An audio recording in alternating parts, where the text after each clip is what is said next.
For all of human history, being able to hold stuff is like the first most important thing that we evolved. And we did that by creating pots. Notch also evolved that when he was creating Minecraft and update whatever that was. Yeah, that one. Pottery, not the field of smoking marijuana. No, this is the field of digging things up from the ground and turning them into useful tools. How does that work? What's the chemistry behind it? Pottery comes from clay. Clay is literally just found in the ground. In fact, clay is just a classification of particle size. Silicon oxides are the main component in clay, but there's also aluminum oxides that are incorporated into it. You take clay, which contains silicon and aluminum, and you get it wet with water, and the silicon oxides and the aluminum oxides are also going to bond to the hydroxides in your water. Once you've formed your pot, you're going to let it dry out, and then you toss it into a fire. This is known as firing the pot.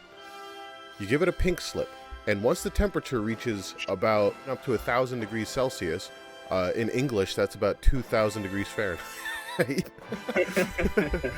your clay is going to undergo some chemical changes. Clay hydroxide bonds are going to remove one water molecule and leave you with a bond between an oxygen and the other clay parts. I believe that's called an ether bond. So obviously pottery has been very important to human civilization in general. Some of the first stuff we've discovered from the cradles of civilization across the earth has been pottery because it's, necessary to carry water, which allows life to happen. So it's very important in human society. One of the ones you might have seen before is Chinese porcelain.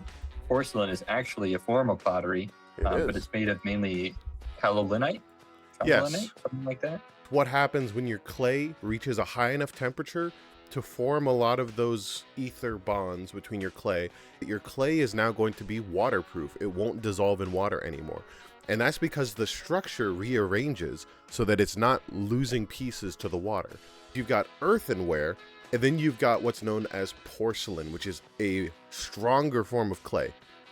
When you heat your clay to about 2,000 Fahrenheit, that's earthenware. But when you go higher than that, maybe 2,500 Fahrenheit, that's when you reach porcelain, otherwise known as stoneware. The Chinese would only accept silver in return for porcelain. A lot of people in Europe were desperate to figure out how to create porcelain so they could make a boatload of money. And so it's something that's been, again, part of society for ages.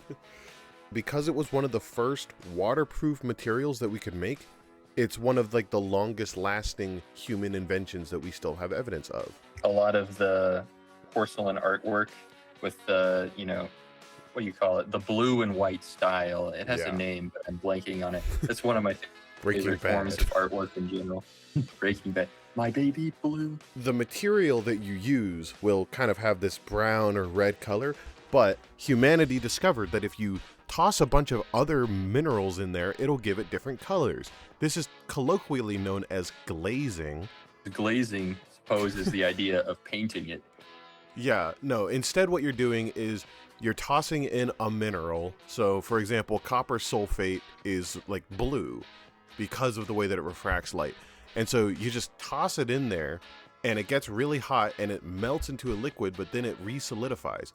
And it's very complicated how they actually get it to stay where it wants because of how hot you have to get the material to turn that color. But humanity figured it out because art, above all things, we will create new inventions just to make things look nice. So if you broke it open and got to one of the blue pieces, you would see the blue penetrate all the way through the pottery? No, I don't. Just a slight glaze on top? It's basically on the outside. So it's like a coating of, you can kind of think of it as like a glass. It's like a glass texture sort of that helps it stay waterproof because even though, as I had mentioned, your porcelain is waterproof, water still seeps through there because you've got very, very small cracks in there. But when you create the glaze, that completely waterproofs the whole thing. That's going to do it from pottery. I have been working with pottery alongside my forging stuff because primitive human history, those kind of go hand in hand. So if a video in the future comes out where I've made something out of pottery, watch this video to figure out what it means. Well, believe it or not, I've been working with pottery since I was 10 years old and I first downloaded Minecraft Pocket Edition. So, bye-bye.